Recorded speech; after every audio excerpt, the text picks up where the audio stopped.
ফরিদপুরের মধুখালী উপজেলার মথুরাপুরে একটি সরকারি প্রাথমিক বিদ্যালয়ের জমি দখলের অভিযোগ ঘিরে উত্তেজনা ছড়িয়ে পড়েছে। বিদ্যালয় কর্তৃপক্ষ স্থানীয়দের দাবি, দীর্ঘদিনের জমি সংক্রান্ত বিরোধের সুযোগ নিয়ে এবার বিদ্যালয়ের ভেতরের জমিতেই দখলের চেষ্টা চলছে। বিষয়টি নিয়ে ক্ষোভ প্রকাশ করেছেন শিক্ষক, শিক্ষার্থী ও অভিভাবকরা।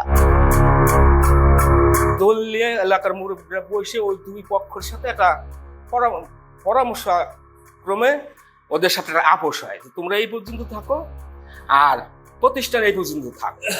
কাগজপত্র সম্বন্ধে আমার ভালো জানা নাই, মানে দখল দেখা যেটা সালিসি সই করছে বা ইসলামে সই করে গেছে, সেইভাবেই তারা বিল্ডিং করেছে। জাহিদ এই সালিসি আসে নাই, 2-3 বার বসা হয়েছে, আসে নাই। গত শুক্রবারে আসে এই খুঁটোটা দেশে, এই তো আমরা জানি না করে দেখছি খুঁটি গাড়ি ফেলছে। আমাদের খেলাধুলায় সমস্যা হবে, আমাদের মাঠে একটা সৌন্দর্য ছিল সেটা নষ্ট হচ্ছে। আমরা যদি দৌড়ানোর সময় যদি আমরা পায়ে ব্যথা পড়ে যাই, সমস্যা হচ্ছে আমাদের। আমরা চাই যেন এই খুঁটিটা উঠাই ফেলা হোক। স্কুলের জমির ভিতরে খুঁটি আছে, আমাদের এই মাঠে খেলতে সমস্যা হয়, অনেক ধরনের প্রবলেম হয়। আমি চাচ্ছি এখানে আমাদের খেলার মাঠের জায়গাটা দখল না আমরা খেলতে পারি। স্থানীয়দের ভাষ্য, একসময় দুই প্রতিষ্ঠানের মোট জমির পরিমাণ ছিল 142%, কিন্তু বিএস রেকর্ডে প্রাথমিক বিদ্যালয়ের নামে 63% এবং উচ্চ বিদ্যালয়ের নামে 54.71% জমি অন্তর্ভুক্ত হয়। এরপর থেকেই বাকি জমির মালিকানা নিয়ে তৈরি হয় নানা প্রশ্ন।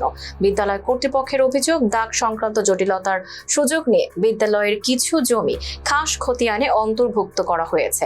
সেই সূত্র ধরেই বর্তমানে নতুন করে বিরোধ দেখা দিয়েছে। স্থানীয়দের দাবি, রেকর্ড সংশোধন ও জমির মালিকানা নিয়ে অতীতেও একাধিকবার আলোচনা ও সমঝোতার উদ্যোগ নেওয়া হয়েছিল। অভিযোগকারীদের ভাষ্য, সেই সমঝোতার বাইরে গিয়ে বিদ্যালয়ের ভেতরের অংশে খুঁটি স্থাপন করা হয়েছে। এতে নতুন করে উদ্বেগ তৈরি হয়। রেকর্ডটা কিভাবে করলো, যাতে যেহেতু আমার জানা মতে তার তো অবৈধভাবে করা, তা যাতে এটা রেকর্ডটা সংশোধিত হয়ে তার এখান থেকে নাম পত্তন হয়ে আমাদের দখলে যা ছিল আমরা সেই পর্যন্ত দখলে থাকতে পারি, এটা আপনাদের মাধ্যমে আমরা সাহায্য কামনা করি। তবে অভিযোগ অস্বীকার করে জাহিদুল ইসলাম মৃধা বলেন, সরকারিভাবে নিলামে কেনা 1% জমির বৈধ মালিক তিনি।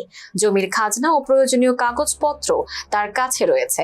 এদিকে জমি নিয়ে নতুন করে বিরোধের ঘটনায় প্রশাসনের হস্তক্ষেপ কামনা করছেন স্থানীয়রা। Tanjiba Nowrin, face the people.